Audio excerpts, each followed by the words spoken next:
ये क्वेश्चन है डीजीएस 2019 का। इसमें लिखा है एक कंपनी है एबीसी प्राइवेट लिमिटेड। कंपनी में एक बंदा काम करता है जिसका नाम है डी।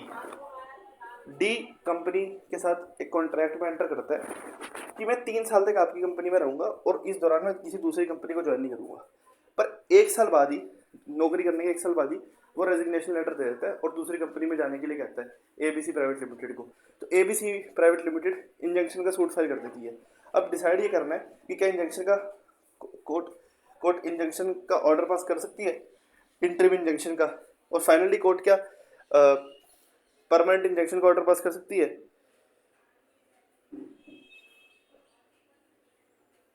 एक सेकेंड। हाँ, तो कोर्ट क्या for the time being interim injection का ऑर्डर पास कर सकती है, और डिग्री पास होने के बाद क्या कोर्ट परमानेंट इंजेक्शन का ऑर्डर पास कर सकती है।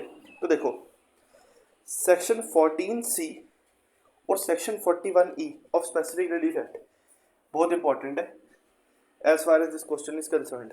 सेक्शन 14C बताता है कि अगर कोई कॉन्ट्रैक्ट है which is dependent on personal qualifications of party, personal qualifications पे बेस्ड है अगर कोई कॉन्ट्रैक्ट, तो it can not be specifically enforced.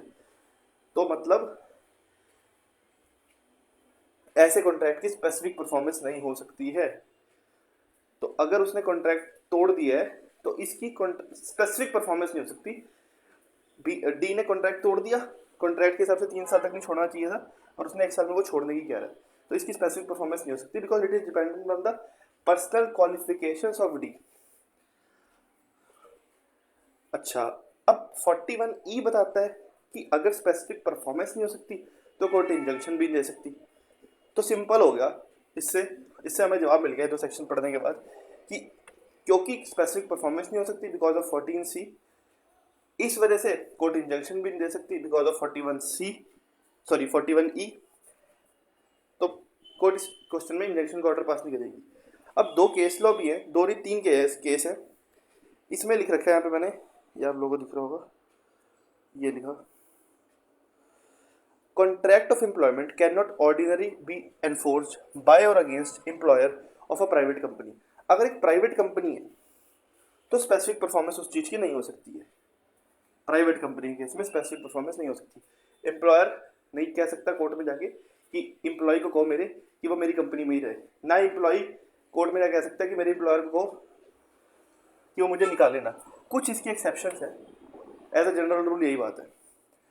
Private company employment is governed by the terms of contract. Contract के हिसाब से चलता है। अगर तुम एक प्राइवेट कंपनी में हो तो कॉन्ट्रैक्ट में जो लिखा है उस हिसाब से चलेगा, स्पेसिफिक परफॉर्मेंस नहीं होती।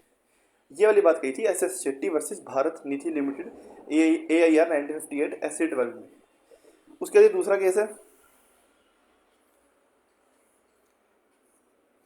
इसमें कोर्ट ने कहा था कि ऐसी सिचुएशन में प्राइवेट कंपनी में अगर तुम काम कर रहे हो और तुम जैसे इस क्वेश्चन में बंदा छोड़ रहा है, डी जो है वो कॉन्ट्रैक्ट का तो ब्रीच कर रहा है, इसमें तो कोई डाउट ही नहीं है, मतलब कंपनी का तो नुकसान हुआ है, तो कुछ तो गलत हुआ है। अब गलत हुआ है तो जिसके साथ गलत हुआ है उसे कुछ रिलीफ मिलना भी जरूरी है। तो इस वजह से क्या रिलीफ मिल सकता है उसे, डैमेजेस का। The remedy is to sue for damages as it was held in the case of Vaish degree college versus Lakshmi Narayan AIR 1976 and Vidyaram Mishra versus managing committee Shri Jai Narayan college 1972।